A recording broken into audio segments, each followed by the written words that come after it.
So, thanks once again for joining us. This is the Indian Academy of Pediatrics PHO chapters nursing working group webinar for the month of April 2025. Chase the screen. So, the topic for the day is infections in children with malignancy. So, we all know that these are the highly immunocompromised children who are going to have a multitude of infections in them. And not only the clinicians, the nurses play an equal part in identifying the clinical symptoms, the severity, and then they aid in equally managing the child to get out of the infections. So, to talk about these infections in children with malignancy, we have with us Dr. Divya Nandakumar. She is our associate consultant in the Pediatric Infectious Diseases Department at Sri Ramchandra University, Chennai. Dr. Divya has completed her Pediatric Infectious Diseases Fellowship in CMC Vellore and has joined with us and is really an enthusiastic M consultant. We are happy to hear from her regarding the basics of how to manage, how to recognize the infections, what are all the common infections in children with malignancy. I request Dr. Divya to start the session. We will have the questions, doubts posted in the chat box. And we can also have it as an interactive session if Dr. Divya wants. And we will take up all the questions at the end and discuss it further. Over to you, Dr. Divya.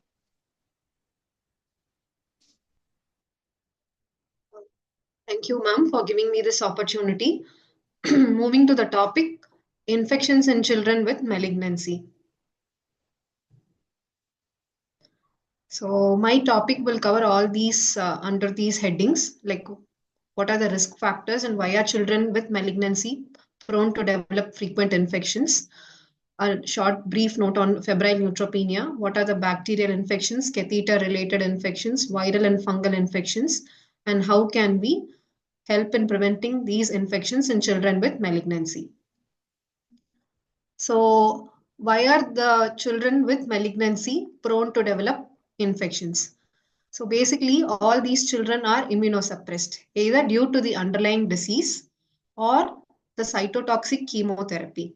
Also, they'll develop neutropenia over a period of time, which makes them prone to develop various types of infections. There is impaired mucosal barrier and mucositis. So there is translocation of organisms either from the gut to the bloodstream and can result in bacteremia. They also have indwelling long line catheters. Frequent handling of them can also make them prone to develop infections. Moreover, they are being hospitalized for a long time and recurrent antibiotic use make them prone to develop infections with resistant organisms. So moving on to the definition of febrile neutropenia. So what do we define as fever? It is a single oral temperature measurement of more than 38.3 degrees Celsius or 101 Fahrenheit, or a temperature of more than 38 degrees Celsius, 100.4 Fahrenheit, sustained over a period of 1 hour. This is the definition for fever. Along with that, if the absolute neutrophil count is less than 500 cells per millimeter cube, or if the ANC is expected to decrease to less than 500 cells per millimeter cube during the next 48 hours. So when these two criteria are met, we call it as febrile neutropenia. Febrile neutropenia is an oncological emergency. So we have to act swiftly. Even 1 minute delay can increase the morbidity and mortality. Thorough evaluation and prompt antibiotic administration is the need of the hour.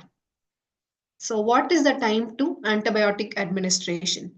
So the moment the child enters the emergency department and to the administration of the first dose of antibiotics. Our aim is to give the antibiotics within 1 hour of presentation to the emergency department. Every delay in antibiotic administration leads to rapid progression of infection, further leading to morbidity and mortality. So whenever a child with underlying malignancy presents with complaints of fever, So what are the history focus on? So what stage of chemotherapy is the child in? So if the child is in intensive phase of chemotherapy, we know that the child is prone to develop severe neutropenia, and we should be very wary of those children presenting in intensive phase of chemotherapy. And what are the current medications? Like if the child is receiving steroids, it makes them more immunosuppressed. And moving on to site-specific symptoms. So does the child have cough, coryza, vomiting, abdominal pain or loose stools, or any rash, or loose stools, or any oral ulcers? So any site-specific symptoms we should look for. And examination. So examination, nurses play a vital role in documenting the uh, initial vitals like the heart rate, blood pressure, and oxygen saturation. So heart rate, whenever there is a disproportionate tachycardia. So what do we mean by disproportionate tachycardia? For every 1 degree rise in temperature, we expect the heart rate to be increased by 10.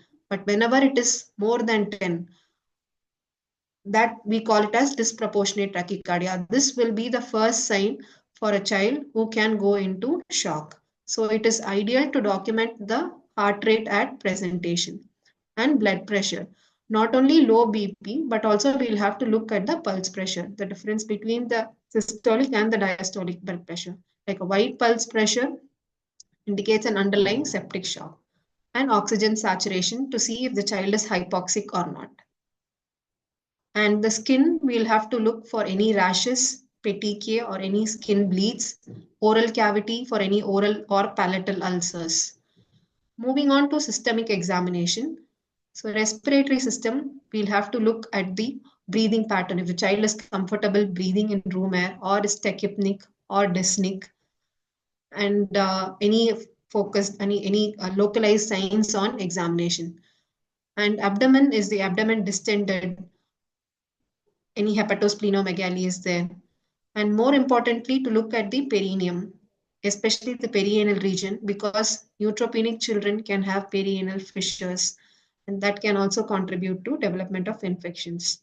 And how is the overall sensorium of the child? If afebrile and still the child continues to be drowsy, it is a red flag sign. Moving on to investigation. So how do we investigate a child who presents with fever? So we'll have to do the basic labs like the complete blood count. So we'll be able to see if get what information will we be able to get is if the child is neutropenic or not, or the hemoglobin or the platelets are adequate or if it is low. Liver enzymes like SGPT and SGOT to see if there is any transaminitis, blood urea, serum creatinine, and blood cultures. So additional tests based on localization of symptoms, like if the child has complaints of cough or coryza, need for X-ray or CT has to be decided. So moving on to blood culture. So what is the ideal norm? What should we do? So two sets of blood culture are recommended, with one set from each lumen of an existing central venous catheter and from a peripheral vein site. If there is no central venous catheter or no port, two blood culture sets from the peripheral should be sent. So moving on to infections in children with malignancy. So what are the various types of infections we encounter? Bacterial, viral, fungal, and others. Moving on to bacterial infections. So it can be gram positive or gram negative. The epidemiology varies depending upon the local hospital and also the nation. So usually what gram-positive organisms we see are the coagulase negative Staphylococcus and Staphylococcus aureus. For gram-negative organisms, the most common which we encounter in children with febrile neutropenia is Pseudomonas aeruginosa, and we target our antibiotics based on this organism. Other organisms like E. coli, Klebsiella, and Acinetobacter are usually hospital-acquired. Moving on to what is catheter-related bloodstream infection. If the child has an underlying long-dwelling lines, like a PICC line or a central line, and the child presents with fever, we send blood cultures from the central line or PICC line and also from the peripheral line. So how do we say or define that it is a catheter-related bloodstream infections? It is based on the differential time to positivity. So when we send cultures from both the central line and the peripheral line, the central line flags 2 hours earlier than the peripheral line. So this is the most common and most practical definition which we use for definition of catheter-related bloodstream infections. And you should also look at the site of these indwelling lines. So if there is any local site infections, so how do we say it's an exit site tunnel infection or a pocket infection? So exit site infection is erythema or induration within 2 centimeters of the catheter exit site. Whereas a tunnel infection is tenderness or erythema or induration more than 2 centimeters along the subcutaneous tract of the tunnel catheter. If it is a pocket infection, purulent fluid in the subcutaneous pocket of a totally implanted venous device. So these are the catheter-related infections which we will have to look for when a child with underlying malignancy and a long line presents with fever. So what are the indications for a long-term catheter which is in situ for removal? So whenever there is severe sepsis, suppurative thrombophlebitis, endocarditis, or a bloodstream infection that continues despite 72 hours of antimicrobial therapy, we should remove the long-term catheters. Whenever we document infection with these 4 organisms in the blood culture, so what are the 4 organisms? They are Staph aureus, Pseudomonas aeruginosa, fungi, or any mycobacteria. So whenever we isolate these 4 organisms from a central line, the ideal thing to do is removal of the central line, because these organisms can form a biofilm and can lead to persistent bacteremia. So this is what we had discussed about the bacterial infections. Next, moving on to viral infections. So as in any pediatric age group, these respiratory viral infections like influenza, RSV, and adeno can also affect children with bacterial infections. So whenever a child presents with cough and coryza, we should not only think about a bacterial pneumonia, but also keep our minds open to these infections like influenza, adenovirus. Instead of stepping up the antibiotics, we'll have to look for the underlying cause, do the appropriate specimens like a nasopharyngeal swab or a PCR for these infections and look for it specifically. So moving on to influenza. The common presentations of influenza, as we know, are like high-grade fever, malaise, cough, coryza, headache. Apart from the respiratory symptoms, they can also have abdominal pain, vomiting, and diarrhea. So influenza can either be an upper respiratory tract illness or progress to lower respiratory tract disease such as bronchiolitis or pneumonia. The treatment of choice for influenza in children is oseltamivir. So the usual duration is 5 days. However, in immunocompromised children, we'll have to give the oseltamivir for a total duration of 10 days. Moving on to adenoviral infections. So what gives us a clue in the examination for detection of adenoviral infection is the conjunctivitis. There will be a florid follicular conjunctivitis along with cough, fever, and these children can also have loose stools, vomiting, and abdominal pain. Mostly it is symptomatic management. Very rarely, children who are very immunosuppressed need treatment with cidofovir in case of severe adenoviral pneumonias. So whenever there is a child with respiratory viral infections, it is not ideal to admit them in a general ward like all other immunosuppressed children. So what is ideally needed for these children with respiratory viral infections is we'll have to follow a droplet precautions. So either a private room is preferred and cohorting is allowed, like 2-3 children with RSV or respiratory or any other respiratory viral infections, it's better to cohort them. So whenever we are within the 3 feet of the patient, it's ideal to wear a mask.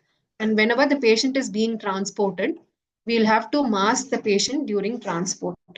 And what is the cough etiquette we have to follow? You will have to cover the nose or mouth when coughing, promptly dispose the used tissues, and practice hand hygiene after contact with respiratory secretions. So basically, all the viral infections are spread by droplet nuclei. So these are large particles which don't travel longer distances. So they usually drop down to the surface. So ideally, these isolation, the mask, everything is needed whenever we are within the 3 feet of the patient. Moving on to next viral infection, dengue. So dengue is also seen in children with malignancy. So they are present with high-grade fever, severe myalgia, frontal or retroorbital pain, transient macular generalized rash that blanches under pressure. They'll also have vomiting, abdominal pain, lethargy, poor oral intake. So when they move into the critical phase, they have complaints of fluid accumulation and third spacing. Sorry.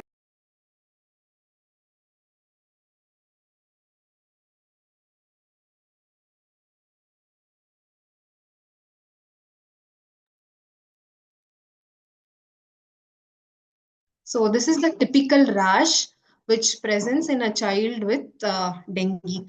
So when you see the extremities are flushed. So this is what is typical of a child presenting with dengue, and they'll have this blanchable rash.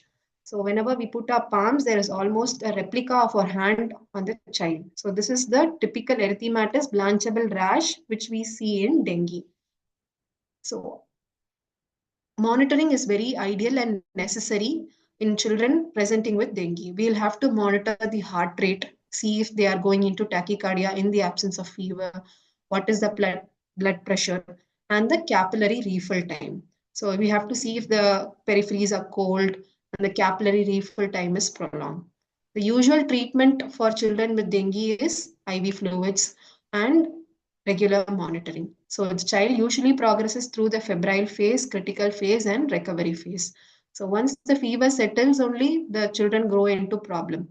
So we'll have the monitoring has to be adequate when the child is afebrile and is going into the critical phase. In the recovery phase, they have this typical rash with itching. So this is called as isles of white in sea of red. These are small areas of normal skin in a sea of red rash. So once this rash has occurred and the child has complaints of itching, it means that the child has come out of the critical phase and is almost ready for discharge. So these are reassuring signs in a child with dengue.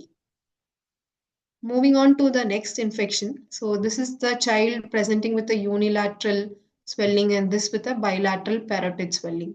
So this is what is commonly known as mumps. Usually they'll have fever, headache, vomiting, and parotid enlargement. It can either be unilateral but can become bilateral later. So they present with tender parotid swelling, and once it progresses, the angle of the jaw is obscured and the earlobe is lifted upward and outward. The parotid swelling usually subsides over a period of 7 days, and we do mumps IgM to confirm the diagnosis.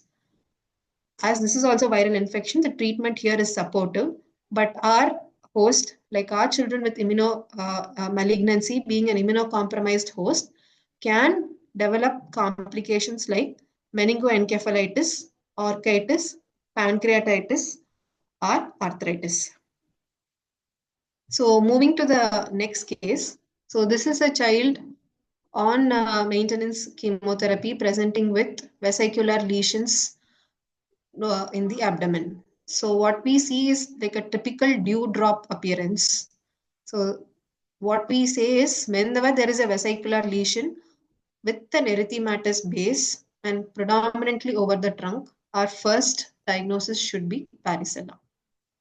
So varicella lesions usually appear first on the scalp, face, or trunk. And the initial exanthem consists of an intensely pruritic erythematous macules that evolve through papilla stage to form clear fluid-filled vesicles. Amplification usually starts in 24 to 48 hours. So, what the rash is described in varicella is a polymorphous rash, meaning there'll be different stages of rash in the same patient at a single point of time. Like there'll be macular, papillar, vesicular, and even some rashes would have started to crest, but new crops can also appear on the trunk. And the distribution of the rash is predominantly centripetal. Like majority of the lesions are concentrated on the trunk. So, what are the complications which we expect in a child with varicella? So, the skin rash can become infected and they can go on to develop a secondary bacterial infection. They can also develop a varicella pneumonia, encephalitis, hepatitis, or a progressive varicella. So, what is ideal in these children is an airborne isolation, not just a simple isolation room, but an airborne isolation. And since our children are an immunocompromised host, it's better to admit them and give IV acyclovir for a duration of 7 to 10 days. So, what are the requirements for the airborne isolation? So, ideally, it is a negative pressure room with 6 to 12 air exchanges per hour. And room exhaust must be appropriately discharged outdoors or passed through a HEPA filter before recirculation within the hospital. And whoever enters the room must wear a certified respirator like an N95. Susceptible individuals, like those who have not got chickenpox in the past, are not advised to enter the room of patients. And transport of the patient should be minimized, and everyone should practice cough etiquette. Moving on to the next infection, this is like a herpetic gingivostomatitis. Vesicular lesions of the gingiva and the mucous membranes of the mouth, often with perioral vesicular lesions. They also have complaints of fever, and the lesions are seen over the buccal mucosa, tongue, gingiva, hard palate, and pharynx. So these children can have complaints of bad breath, refusal to drink, anorexia, fever, arthralgia, headache, or lymphadenitis. And treatment for these children is acyclovir. Moving on to the next infection, cytomegalovirus. Though it is most common in hematological transplant post BMT patients or solid organ transplant patients or with underlying immunodeficiency, there may be a subset of children with hematological malignancy who still go on to develop CME. What are the clinical features which they present with? Usually they can have fever, malaise, and they can go on to develop symptoms like pneumonitis, retinitis, colitis, or meningoencephalitis. Diagnosis in them is established by a quantitative PCR in blood, and you will have to treat them with IV ganciclovir. Moving on to the next group of infections, these are the fungal infections. Even among children with malignancy who are prone to develop this fungal infections. So when there is persistent febrile neutropenia, the duration of fever lasting more than 7 days, and profound neutropenia, ANC is less than 100, and high risk patients, AML, acute myeloid leukemia, or high risk ALL or a relapsed ALL. So these children with all these risk factors are prone to develop underlying fungal infections. And moreover, in a child with febrile neutropenia who does not respond to broad spectrum antibiotics for and the fever persists for more than or equal to 96 hours, we have to have a high degree of suspicion for fungal infections. Exposure to dust like construction sites uh, or pollens can also make them prone to develop fungal infections. So what is the most common presentation of these fungal infections is like a bloodstream infection or a respiratory tract infection or an intra-abdominal abscess. So bloodstream fungal infections, the most common species which causes fungemia is Candida.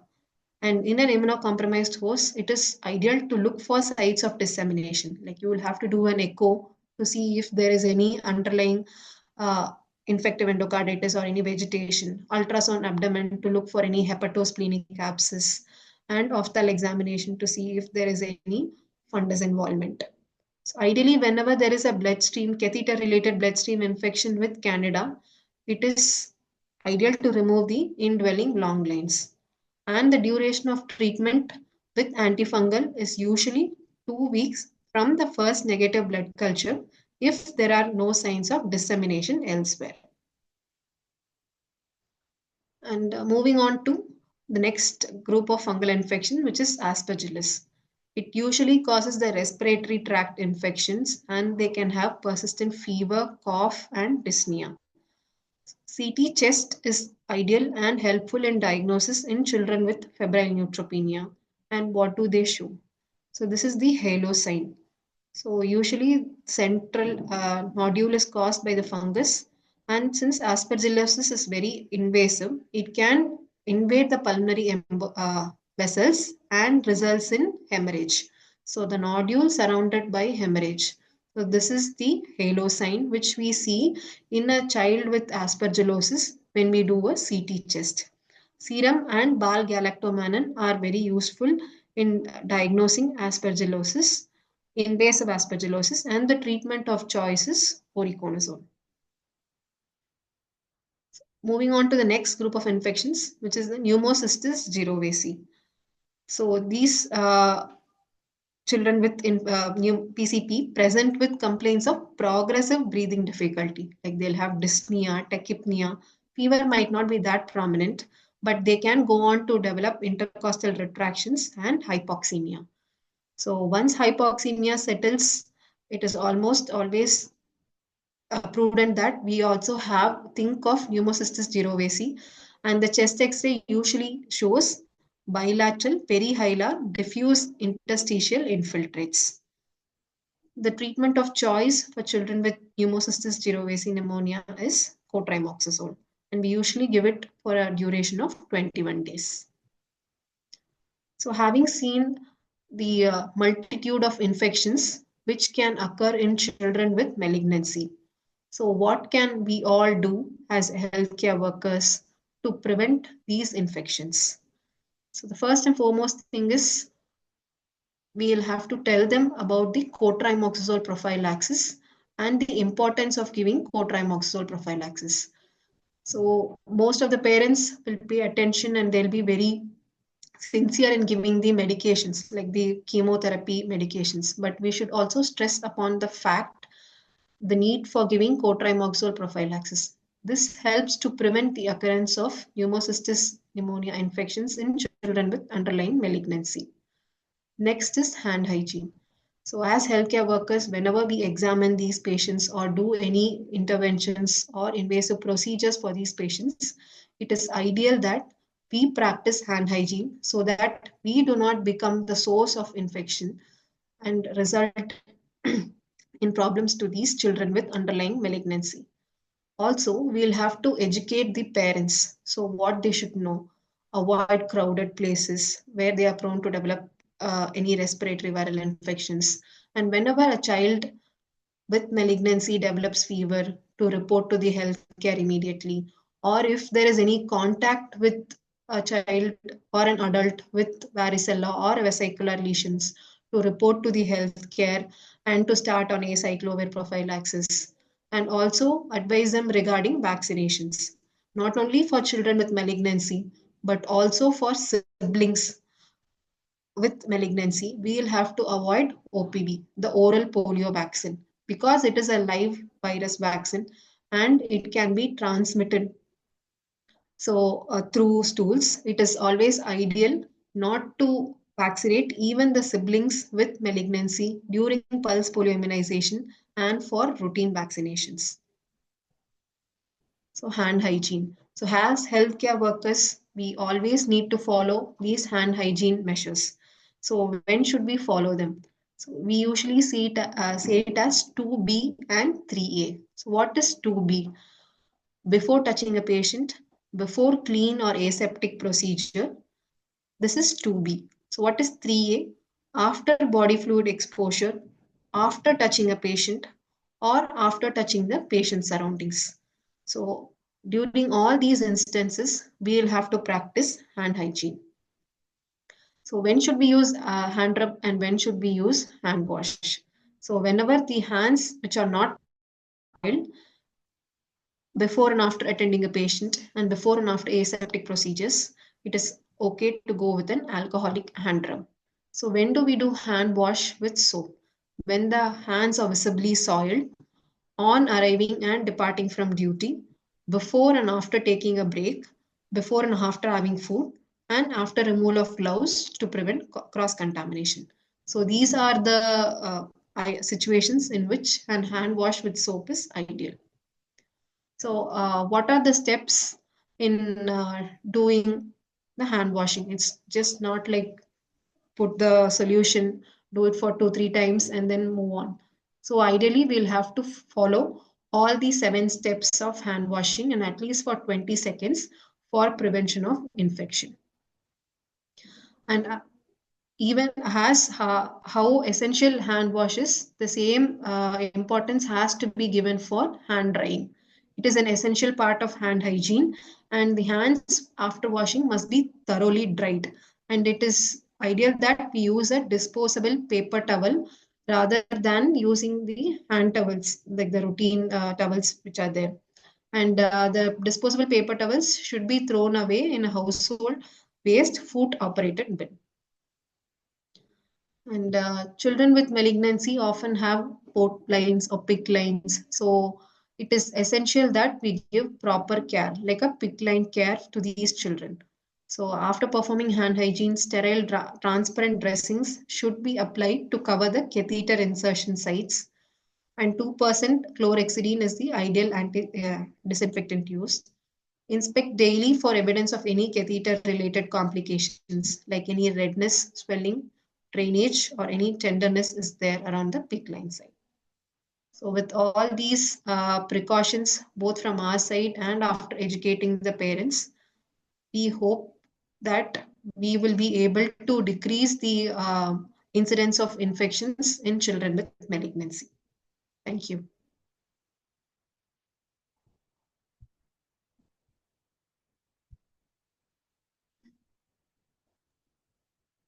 Thank you so much, Dr. Divya. It was a very comprehensive presentation, very lucid pictures, and a very informative one. So I request all of you to interact with her by posting your questions and comments on the group. So we already have one question by Pramod Kumar. What is better in varicella, IV or oral acyclovir? So oral acyclovir has poor oral bioavailability. So in an immunocompromised host, IV acyclovir is ideal and is recommended for children. So we give it at least over a period of 2 weeks, right? Yes, ma'am. Ideally over 7 to 10 days minimum. In severe varicella, we give it for a duration of 14 days. Okay. So are there any questions from the others? Meantime, I have a question I wanted to ask you if you could just delineate what are all the diet habits that we should be telling the parents, because that's what most of them ask us to avoid the common infections, foodborne infections, which can be very significant in these children and also can lead to interruptions of chemotherapy schedule. So how do we advise them? So starting from water, like it's boiled water is necessary, is ideal. And moving on to diet, if the child is neutropenic, better is a fully cooked, well cooked food. And to avoid like outside food sources and street foods, all those things, and roadside juices and roadside waters, because all these can make them prone to develop foodborne and waterborne illnesses like dengue, cholera, typhoid, all those things. Home prepared food is the ideal one and well cooked. Yeah, so exactly. So we are trying to tell them them that no raw food is allowed in all these children.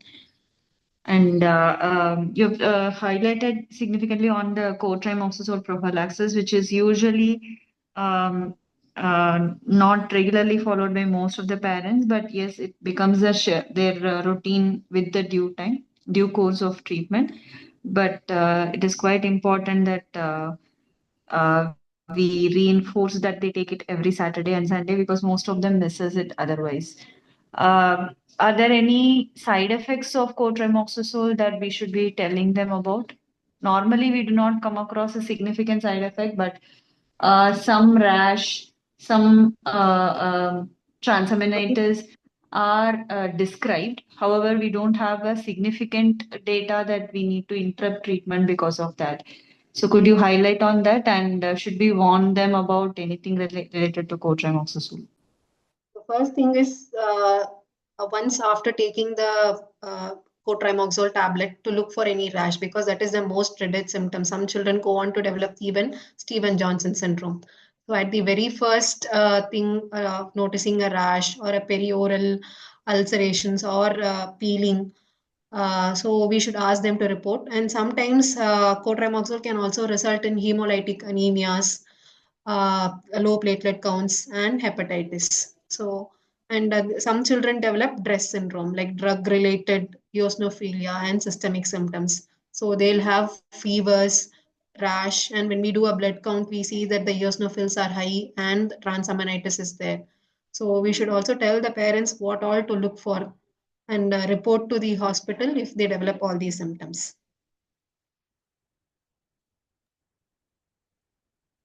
Thank you. Are there any questions to Dr. Divya from the No, ma'am. delegate groups? I don't see anything in the chat box. Anyone, Dr. Siaram, or any other senior staff nurse here, you want to make any comments? So especially the food poisoning is very important. Just like we say, if boiled water not available, they can use any specific brand taking bottle for patient only. So which were available anywhere, any good brand. Yeah, thank you.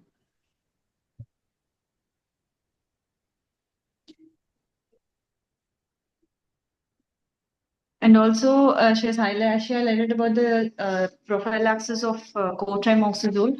Children who have been treated for bone marrow transplant and acute myeloid leukemia chemotherapy, they are usually treated with antifungal and viral prophylaxis as well. So, Dr. Divya, can you just highlight on that? And of course, the precautions that they should be taking, the high risk factors that they should be highlighting for fungal infections. So I'm fungal sure you might infections. have already presented, just to recap.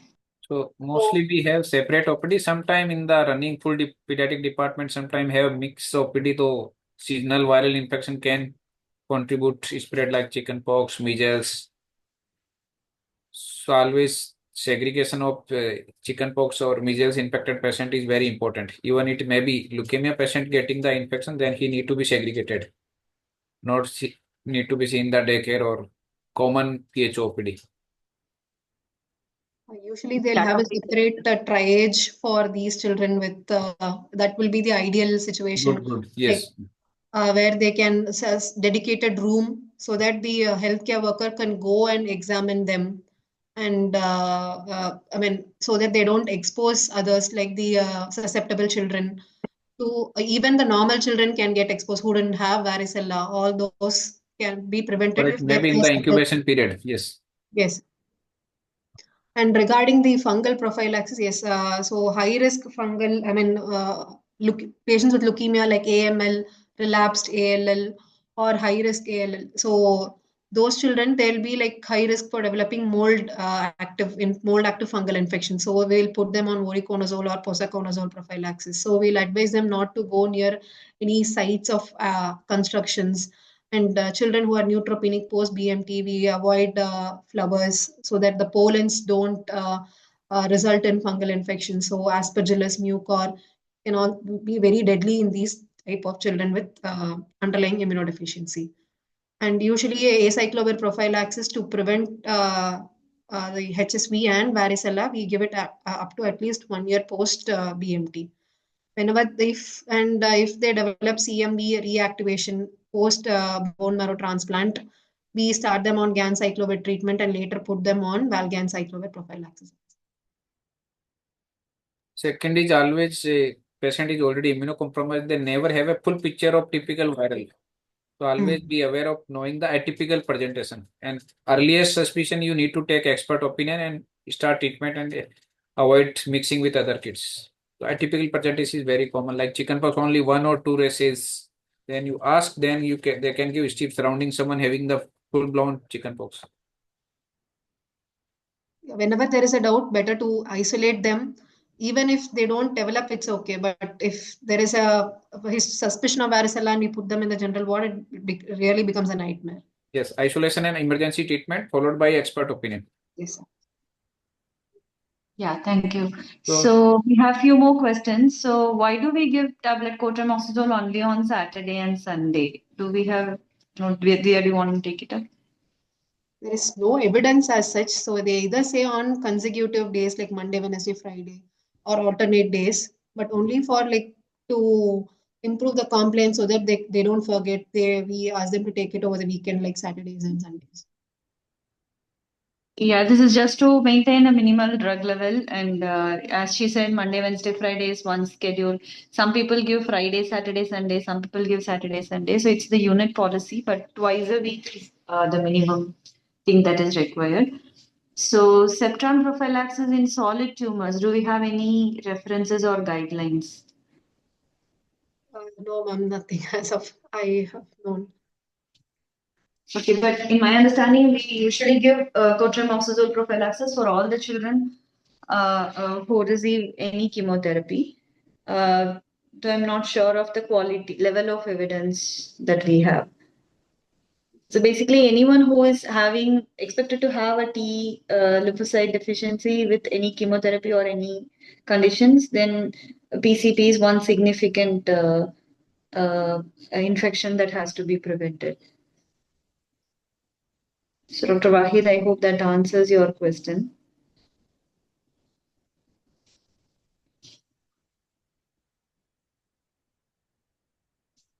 So, I think these were the two questions that I could see in the chat box. If there are no other questions, So Dr. Dayani, we two few staff want to add. We enrolled previously 2 staff. I want to enroll one more staff. Who join as a ISCAL and will be there with 3 year with continuously in touch with ALL patient. So how to enroll him? So he get regular update of this academic activity. So, sir, you can share their email ID with me or Okay, I Dr. will share Dhari. you Manisha. Okay. Yes. I will enroll them. I will share them the joining link and they can So by just this they register will get themselves. regular update. Yes, Yes, yes. they have to just register themselves. They just have to put their simple details, and then they will regularly get I will updates. share And email and you just send them invitation. They will enroll this. yes, they have to self-enroll them into the Okay. program. sure, we'll follow that, Dr. Siaram. So there's one more question. How to take care of patients with MDR organisms? Any update on MDR? Dr. Divya. Multi-drug resistant organisms. So it's ideal if we can put them in a separate isolation room. No need for airborne isolation, but a separate isolation room and a dedicated sister to handle such patients. Because if one sister sees other patients and these patients together, there is a risk that other patients can also develop MDR, multi-drug resistant organisms. So a dedicated sister and a separate room and advising the sister on standard precautions, contact precautions will help in preventing the spread of infections to others. Yeah, so 1:1 nursing is definitely a important aspect in such patients. And of course, hand washing, which I've already described in detail. So definitely, yes. So, Dr. Pahid, I had one more question. We recently had Clostridium difficile in 2 patients in BMT. Any tips to overcome? So the main thing we should know about Clostridium difficile is all these hand rubs are not useful. The spores usually are resistant to the hand rubs or the hand sanitizer. So whenever we see, examine a patient or do any procedure, the ideal thing is to do a hand wash. And moreover, these patients, rather than putting them in a general ward, better to put them in an isolation ward because already the other host will be immunosuppressed and they can also go on to develop this Clostridium difficile infection. And any use of broad spectrum antibiotics for longer period makes them prone to develop this C. diff. So apart from the routine treatment, any unnecessary broad spectrum antibiotic on a patient is so we'll have to remove or um, step down to the particular antibiotic and stop the antibiotic if it is not needed in such a situation.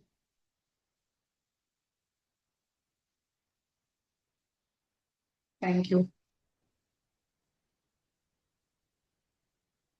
Surface decontamination with what percentage? I'm not sure about that, ma'am. I'll look up and update. Yeah, sure. I'll share with Wahid whenever you update me. Dr. Wahid, you are expecting any particular thing on this?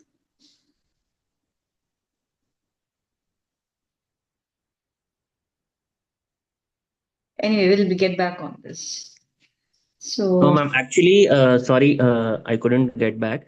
yeah. Actually, the issue is we have been doing surface decontamination with the 2% solutions, but still we are facing some issues. So I just wanted to know if there's anything we are missing.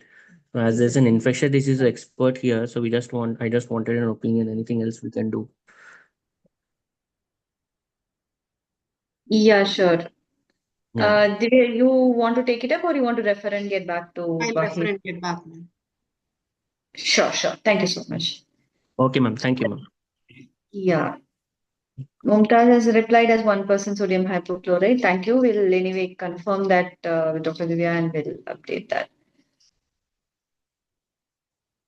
So, if there are no more questions or comments, then probably we'll close the session. So again, one of the useful and I think an interactive session that we have had in the recent times. Thank you so much, Dr. Divya, once again for a very detailed presentation. I think Mumtaz has just updated with con 1% in HLD high risk areas. Thank you, Mumtaz, for that. So with this, we will close the session. Thanking Divya once again. And thank you all the delegates for the active participation and interaction. So we'll come back with another interesting session probably in the May. So I hand over the session to Manisha. Thank you. Thank you so much, ma'am. With this, I will close the session. But before that, I request all the participants to just share your feedback for the session, which is very important. And we are not getting as many feedbacks from last few sessions. So I request all the participants to just give your feedback for this session. And this is important to for checking the progress of the program and the impact of the program. So I have shared this link in the chat box. You can click on the feedback link and share your feedback, and then you can leave the session. Thank you, everyone.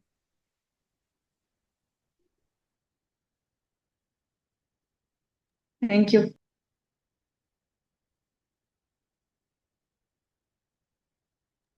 Thank you. Thank you all.